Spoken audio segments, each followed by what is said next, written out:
Now, I have told you about volume expansion and heat capacity and what is heat capacity. Now, I will be telling you about the formula of heat capacity.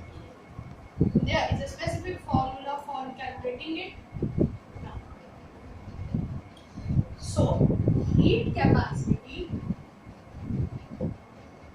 is equal to amount of heat absorbed or liberated, which is denoted by Q upon rise in temperature or change in temperature, which is denoted by delta T. So for heat capacity, the formula, the symbol is C is equal to Q upon delta T.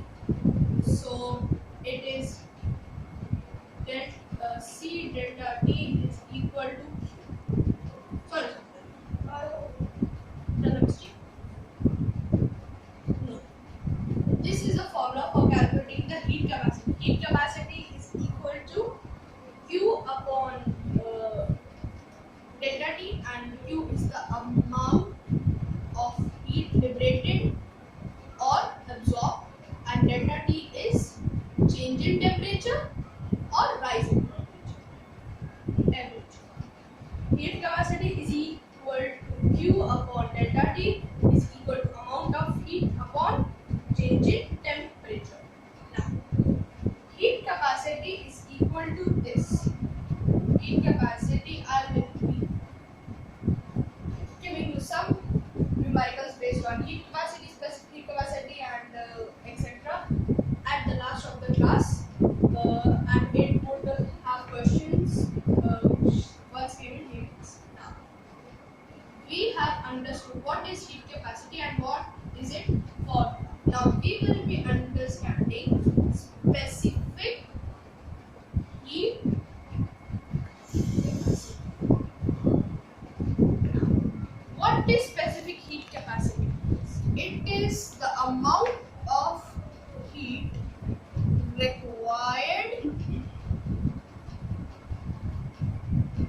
to raise the temperature of a unit mass of a substance by 1 degree Celsius. The difference between specific heat capacity and heat capacity is the amount of heat required to raise the temperature of the substance by 1 degree Celsius. But specific heat capacity is the amount of heat required to raise the temperature of unit mass. I am talking about unit mass of a substance by 1 degree Celsius. Unit mass could be 1 milligram, it could be 1 gram, and it could be 1 kg. But it should be unit. Now, specific heat capacity is the amount of heat required to raise the temperature of unit mass of a substance by 1 degree Celsius. Now, there is a specific formula for calculating specific heat capacity, that is C is equal to Q upon mass into delta T. This is the formula for calculating specific heat capacity, and for calculating the heat absorbed or liberated, it is MC delta T is equal to Q. Q is the amount of heat liberated or absorbed, M is the mass, C is the specific heat capacity, and delta T is the change in temperature. I have just brought it into left hand side, and I have got this equation. It has been derived from this equation. Now, specific heat capacity, I am just recapitulating specific heat capacity what I have told you now. Amount of heat required to raise the temperature of unit mass of a substance by 1 degree Celsius. Specific heat capacity is equal to Q upon M into delta T. Q is the amount of heat absorbed or liberated upon mass into change in temperature, and C is the specific capacity. Now, I will be telling you about state changes now. How the state changes, and after how state changes, I will be telling you about latent heat, as latent heat is directly proportional to state change. So, as we know, there are three states of matter: solid, liquid, and gas. There are solid, liquid, and gas. And there must be some type of mechanism so to convert solid to liquid, liquid to gas, direct solid to gas, and converting gas to solid. So for converting, let me make the diagram.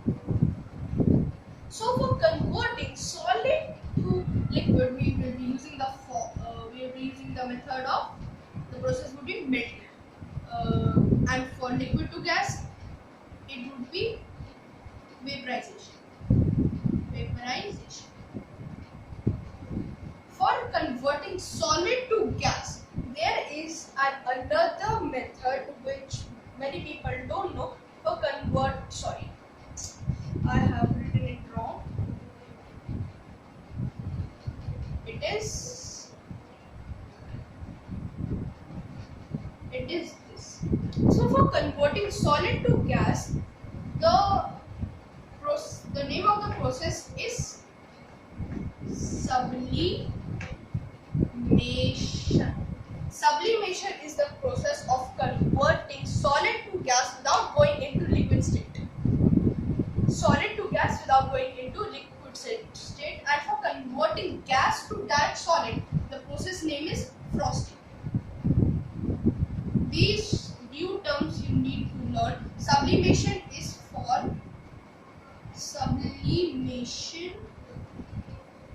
equal to solid to gas, and frosting is equal to gas to solid without going into liquid state. Liquid state is not included in these two processes. Now, you have understood about the state changes, which is very important. State is changed when we give heat or when we take heat from a particular substance. If we give heat to a particular substance, it will melt, and if we give it more heat, it would vaporize, and if we cool it, sorry, I need to write this is this, and this is this, this is this, and this is this. This is a reversible change. It can be reversed to, for converting gas to liquid, it is condensation. For converting liquid to liquid to solid, it is freezing. These all three states of matter are in equilibrium. Like, it means that they can be reversed. They can be easily reversed. Now, I just want to tell, if we give heat to a particular substance, it changes. Suppose if we give heat to a solid ice, and if we give it heat, it would change into water. And if I give it more heat, it would go into the state of steam. And if I condense the steam, I will get water. And if I again freeze the water, I will be getting solid. Which means if I give heat, the solid would get changed to liquid and gas, and if I take heat from them, they would change to liquid and then to solid. So I hope you will have written it, and now let me exit.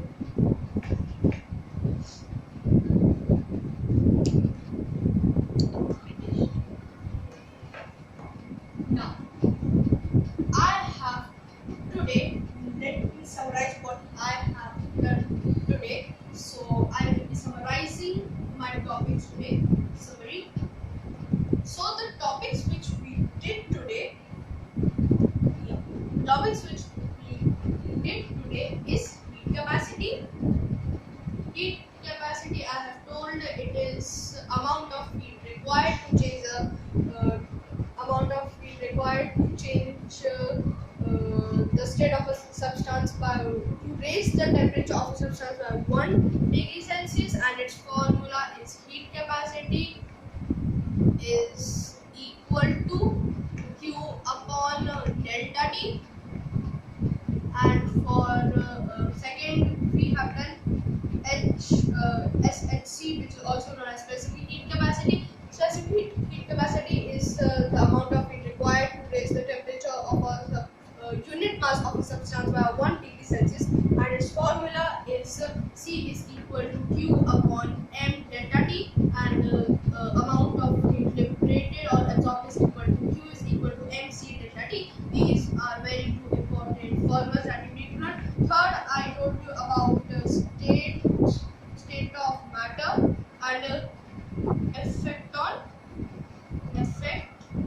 of heat on them. So keep studying, and this is for all for today. Thank you, and we will be meeting with